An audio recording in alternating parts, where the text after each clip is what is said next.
अधिकारी महोदय, कप्तान साहब और हम सारे लोग इस जनपद के कोने कोने से एक मोटिव को लेकर के उपस्थित हुए हैं कि पूर्व के सालों के भांति भी इस वर्ष होली की गुजिया की जो स्वाद तथा जो ईद है उसकी सेवई की मिठास किस तरीके से कायम रहे, इसको सुनिश्चित कराया जाए।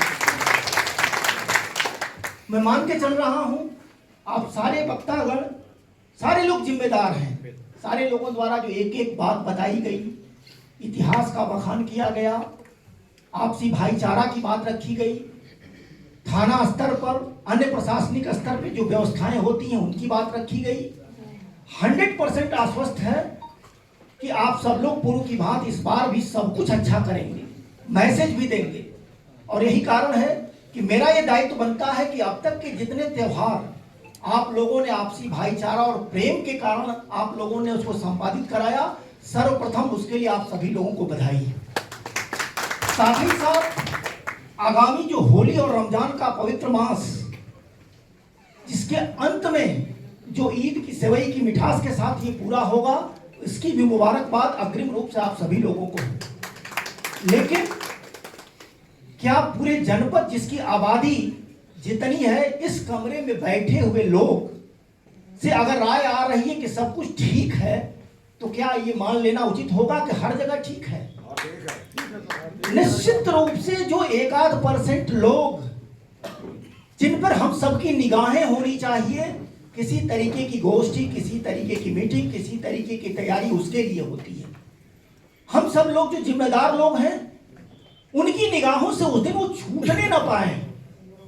कहीं कोई क्रिया प्रतिक्रिया करने की अगर वो जरूरत वहां मौके पे करने का प्रयास करें, तो हमारे ये जो जिम्मेदार लोग हैं वो तत्कालिक रूप से शासन प्रशासन के पहुंचने के पहले वहां पहुंचे। इसी के लिए शायद हम सब लोग गोष्ठी कर रहे हैं। शायद हम सब लोग यही मान के चल रहे हैं कि थाना स्तर पे जो पीस कमेटी की बैठक हुई होंगी, हमारे जो हिंदू भाई होंगे, हमारे जो मुस्लिम भाई होंगे, जो जिम्मेदार लोग होंगे, जो पुलिस मित्र के रूप में उस दिन कंधे से कंधा मिलाकर के पुलिस के साथ मौके पे रहेंगे, सड़क पे रहेंगे, उनकी ये जिम्मेदारी होगी कि पहले से देखें। जो पुलिस का काम होता है, जैसा सीओ साहब ने बताया कि इस जनपद में टोटल 2740 स्थानों पे होलिका दहन होता है। अगर मैं सही हूं, हो सकता है 2, 4, 5, 10 आगे पीछे हो। ये होलिका दहन से पहले जो 3-4 दिन का समय होता है, जब होलिकाएं इकट्ठा होती हैं, उसके दौरान किसी का आशियाना ना उजड़े, उसके दौरान वो उपयुक्त स्थल पे ही वो इकट्ठा किया जाए, गैर परंपरागत कोई स्थल उस दिन चिन्हित ना हो जाए। क्योंकि हम सब लोग जानते हैं परंपराओं का बहुत महत्वपूर्ण योगदान होता है। इस तरीके के त्योहार में परंपराएं टूटनी नहीं चाहिए, यही हम लोग हर मीटिंग में बात करते हैं। बाकी डीएम साहब और कप्तान साहब हम सबके प्रति हमेशा एक चीज करते हैं कि जो प्रशासनिक व्यवस्थाएं होनी है, चाहे साफ सफाई की हो, सुरक्षा प्रबंधन की हो, स्वास्थ्य की हो, बिजली पानी की हो, वो तो सब आप मान के चलिए हर विभाग की जिम्मेदारी है। दोनों अधिकारियों के नेतृत्व में वो सब होगा ही होगा। लेकिन जो मौके की स्थिति है, गैर परंपरागत कुछ भी ना हो, ये हम सबको ठानना होगा। हमारे घर के बच्चे जो उस दिन निकलते हैं, किसी चेकिंग की आवश्यकता नहीं।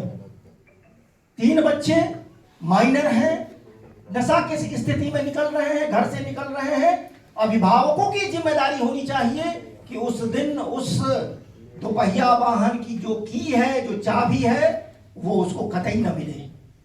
क्योंकि किसी को अच्छा नहीं लगेगा कि घर से बच्चा वो एक ऐसो आराम के लिए, त्योहार मनाने के लिए लिखे और पुलिस की सूचना मिले कि एक्सीडेंट में इस तरीके की सूचना है।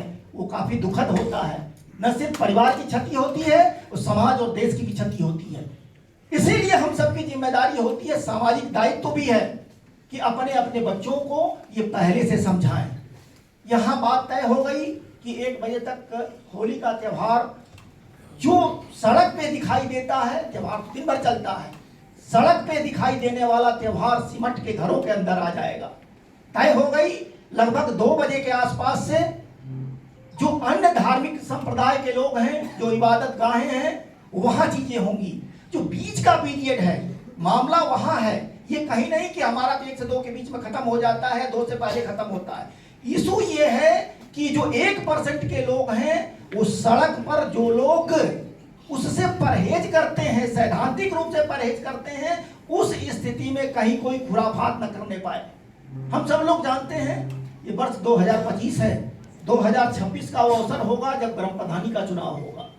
ग्राम प्रधानी के चुनाव में 2 कैंडिडेट तो मिनिमम होते हैं, निर्विरोध कहीं नहीं होता। एक कैंडिडेट के पक्ष में ऑटोमेटिक रूप से कुछ मतदाता आ जाते हैं, जब दूसरे के साथ हम बंटवारा कर लें। यही स्थिति को देखने का दायित्व हम जितने जिम्मेदार लोग यहाँ बैठे हुए हैं सभी का है। हम सभी लोगों को जाकर के अपनी इस जिम्मेदारी का परिचय उस अपने क्षेत्र में देना होगा। आप सब लोग जिम्मेदार लोग, न सिर्फ आपके परिवार के लोग, बल्कि क्षेत्र के लोग, आपसे जुड़े हुए लोग आपकी बात की अहमियत को समझते हैं। तो आपको एक अपील करनी होगी, वो लिखित रूप से करनी होगी। मैं जितने थाना प्रभारी हैं इनसे जरूर अनुरोध करना चाहूंगा कि आप लोगों ने जो मीटिंग करके इन चीजों को तय किया है, ये एक जन सामान्य तक पहुंचे, इस जनपद के एक एक नागरिक तक पहुंचे। इसके लिए आपको उनके साथ बैठना होगा, उनके साथ स्वतः रूप से बिना किसी दबाव के एक वीडियो जारी कराना होगा, एक अपील जारी कराना होगा। मुझे बड़ा अच्छा लगा आपने कहा कि अगला जुम्मा आएगा, उस जुम्मे पे उसके आगे आने वाले जुम्मे, जो होली के दिन का जुम्मा होगा, उसके लिए हम लोग अपील कर लेंगे। ये हम सबकी जिम्मेदारी है। हम सबकी ये जिम्मेदारी है कि किसी भी तरीके की मिठास को हम कम नहीं होने देंगे। आप सब लोगों ने, कई लोगों ने बताया कि विविध ऐसे अवसर आए हैं जब हम सब लोगों ने मिसाल कायम किया है। तो मैं आप सब लोगों की तरफ से आश्वस्त होकर, अगर आप लोग एक बार आवाज दो तो हम अपने डीएम साहब और कप्तान साहब को आश्वस्त कर दें कि सर आप लोग बिल्कुल आश्वस्त रहें। जनपद बस्ती न सिर्फ पूर्वांचल को बल्कि पूरे देश को नजीर पेश करेगा। आप सब लोग मेरे साथ तैयार हो? आप सब लोगों की ये तैयारी रूपी हुंकार और ये तालियों की आवाज आश्वस्त कर रही है कि आप सब लोग अपने अपने फील्ड में एक जागरूक बस्ती जनपद के निवासी के रूप में अपना योगदान देंगे। पुलिस के साथ उस दिन जरूर आप लोग जितने मित्र पुलिस के लोग रखिए। जैसा अभी बीच में एक बार आया, कभी कभी अफवाहें बहुत जबरदस्त फैलती हैं, पता नहीं वो फोटोग्राफ्स कहाँ के हैं, पता नहीं कहाँ का इवेंट है, और माहौल खराब करने के लिए फिजा में एक आध वीडियो तैरने लगता है, फिजा में एक आध वक्तव्य तैरने लगता है। आजकल ऑडियो वीडियो का जमाना है, मान के चलो सब कुछ सच्चा ही नहीं होता है। तो एक कोई अराजक फैलाने की मंशा रखने वाला व्यक्ति हमारे आपसी भाईचारा में सेंध लगाने का प्रयास करे और उसके पीछे हम बिना किसी लॉजिक के, बिना किसी तर्क के, बिना किसी समझ के, बिना किसी सोच के पीछे हम भागने लगे, तो मुझे लगता है अपने आप से इनजस्टिस होगा।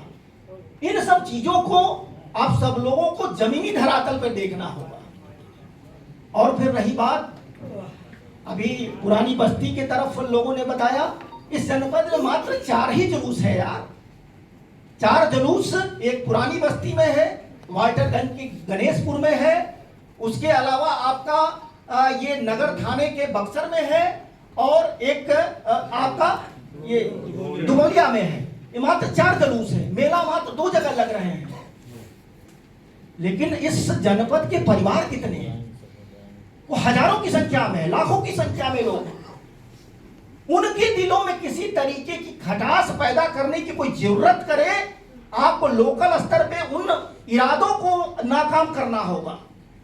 आपको हमेशा जो कंधे से कंधे मिला के बाकी अवसर पे रहते हैं, तो त्योहार विशेष पर हमारी जिम्मेदारी और बढ़ जाती है। एक कहावत होती है ना, जो बच्चा अगर हाई स्कूल में अच्छा मार्क्स ला देता है तो गांव और समाज के लोग इंटरमीडिएट में देखते हैं कि रिजल्ट कब आ रहा है, कितना अंक ला रहा है। क्योंकि आप सबका इतिहास ऐसा रहा है कि आप सब लोगों ने आउटस्टैंडिंग प्रदर्शन किया है। कहीं कोई हिंदू मुस्लिम नहीं, आपसी भाईचारा, सौहार्द, आपसी प्रेम।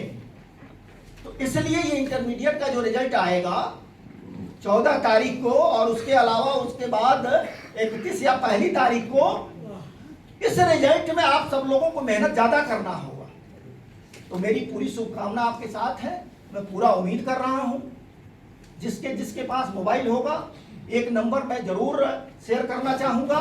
कहीं कभी आपको लगे आपके थाने के से अगर बात ना हो पा रही हो, आपके लोकल एसडीएम साहब सीओ साहब से बात ना हो पा रही हो, तो आपके जनपद का जो कंट्रोल रूम का नंबर है 112 की तरीके से ही 24 घंटे वो आपकी सुरक्षा, आपकी सतर्कता, आपके उसके लिए ही तत्पर रहता है। वो जरूर आप लोग नोट कर लें।